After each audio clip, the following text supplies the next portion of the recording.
এলাকা খায়রুল ইসলামের পর শওকত মোল্লার গাড়ি লক্ষ্য করে বোমাবাজির অভিযোগ তিনি অভিযোগ করছেন এবং সরাসরি আপনার নাম করে অভিযোগ করেছেন যে আপনি নাকি চক্রান্ত করছেন এই ধরনের হিংসাত্মক ঘটনার জন্য এবং এইভাবে বোমা মেরে গুলি মেরে তৃণমূলকে রোখা যাবে না তিনি বলছেন এবং আদালতের দ্বারস্থ হতে চাইছেন তিনি কি বলবেন বিষয়টা? দেখুন, ভোট আগিয়ে আসছে, তৃণমূলের পায়ের নিচে মাটি নাই, সরকার সাহেবের পাশে মানুষ নাই, কয়েকজন তোলাবাজ মানুষ বা তৃণমূলের না থাকলে তাদের করে কামে খাওয়া যাবে না সেই মানুষগুলো আছে।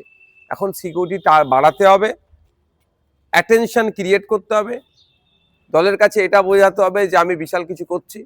আমরা ভুলে যাচ্ছি না রাজ্জাক খাঁর খুন, রাজ্জাক খাঁকে যারা মার্ডার করলো, যারা গ্রেফতার হলো সেই তৃণমূলের নেতারা। এই ঘটনার সাথে তদন্ত হওয়া দরকার, আমিও বলছি তদন্ত হওয়া দরকার। প্রয়োজনে আপনার এনআইএ তদন্ত করুক বোমাবাজি কারা করছে। সাপ হয়ে দংশে ওজা হয়ে ঝাড়ছে না তো, নিজের গাড়ির দিকে দুটো নিজের লোককে দিয়ে বোম ছুড়িয়ে দিল, দিয়ে বলবে এই হচ্ছে সেই হচ্ছে, আমার সিকিউরিটি বাড়াও, আমার উপরে এ হচ্ছে, আমি এ হচ্ছে, দলের কাছে নিজের ভাবমূর্তি ঠিক রাখার জন্য, আবার মিডিয়ায় চর্চা হওয়ার জন্য এগুলো করছে না তো। আমাদের ছেলেরা খেতে পাচ্ছে না, রমজান মাস চলছে, আপেল 250 টাকা, তরমুজ 50 টাকা, শসা 60 টাকা, 55 টাকায় নিলে হয় নাও, নাহলে চলে যাও, এরকম ভাবে গরম মারছে। আর আমাদের ছেলেরা খেতে পাচ্ছে না, ওই একটা বোম 2500 টাকা কত খরচ জানি না, ও টাকায় তো ইফতার করবে।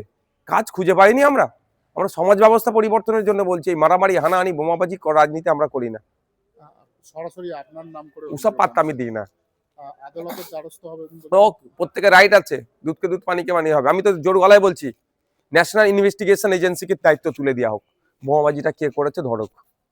বলছি আরেকটা বিষয়, এবারে ভোটের আগে কেন্দ্রীয় বাহিনী চলে আসছে, সামনের মাসের প্রথমেই 2 দফায় কেন্দ্রীয় বাহিনী আসবে, কি বলবেন বিষয়টা? অন্যান্য বছর ভোট অ্যানাউন্সমেন্ট হওয়ার পর দেখুন, আমি এতটুকুই বলবো, কেন্দ্র বাহিনী কত বাহিনী আসবে কি আসবে সেটা বড় কথা নয়।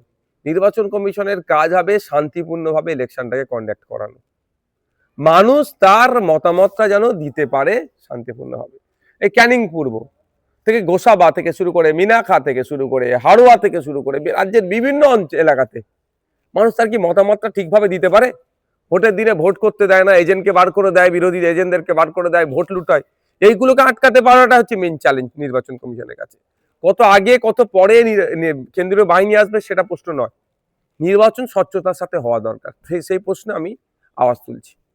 কি মনে হয় এবারেও কি যেভাবে দেখা যায় এর আগেও একাধিকবার বিভিন্ন হিংসাত্মকমূলক ঘটনা ঘটেছে, সেই ধরনের সম্ভাবনা আছে নাকি সেই সম্ভাবনা যাতে কম হয় তার জন্যই আগেভাগে কেন্দ্রীয় বাহিনী? দেখুন, আমি সবসময় শান্তির পক্ষে, মানুষের অধিকার আর্টিকেল 326 রাইট দিয়েছে, অধিকার দিয়েছে, এক্সারসাইজ করুক, সে ভোট করুক, এই পক্ষে আমি সবসময় সওয়াল করে এসেছি আর আগামী দিনেও করব, যে মানুষ শান্তিপূর্ণভাবে তার মতামত দেওয়ার জায়গাটা পাক। কারণ আগামী 5 বছর কে থাকবে কে থাকবে না সেটা বড় কথা নয়, আগামী 5 বছর বাংলার কত ভালো হতে পারে, বাংলার শিক্ষা, স্বাস্থ্য, কর্মসংস্থান কিভাবে উন্নততর হতে পারে, সেই ডিসাইড হবে এই ভোটের মাধ্যমে।